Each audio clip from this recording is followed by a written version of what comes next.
मकर संक्रांती निमित्त पंढरपूरच्या विठ्ठल मंदिरामध्ये फळाफुलांची सजावट करण्यात आली। झेंडू, अष्टर, गुलाब या फुलांसह द्राक्ष, सफरचंद, डाळिंब, पेरू, बोरं या फळांचा वापर करून आकर्षक सजावट साकारण्यात आली आहे आणि या सजावटीमुळे देवाचं रूपडं अजूनच खुललेलं आहे।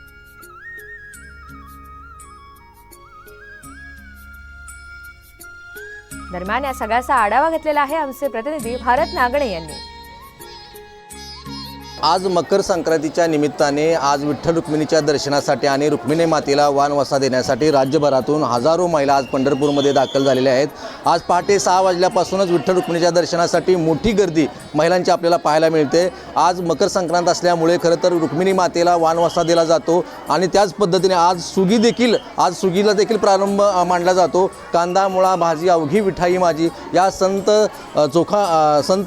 सावतामाळेच्या वचनाप्रमाणे आपण बघतो की विठ्ठल रुक्मिणी मंदिरामध्ये अशा आकर्षक फुलांची, पानांची आणि फळांची अशी सजावट करण्यात आलेली आहे। आपण बघतो की या ठिकाणी झेंडू, मोगरा असेल, गुलाब असेल, गुलछडी असेल अशा विविध प्रकारची फुलं असतील, भाज्या असतील, फळं असतील अशा विविध प्रकारच्या फुलांनी मंदिर अत्यंत आकर्षक पद्धतीने सजवलेलं आहे। आकर्षक अशी सजावट करण्यात आलेली आहे।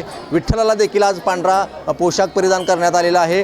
सोन्याचा टोप आहे, कानटोपी देखील आज विठुरायाला घातलेली आहे। एकूणच बघतो की असा पंढरपूरमध्ये मकर संक्रांतीचा सण मोठ्या उत्साहामध्ये सुरू आहे। भारत नागणे, साम टीव्ही न्यूज, पंढरपूर।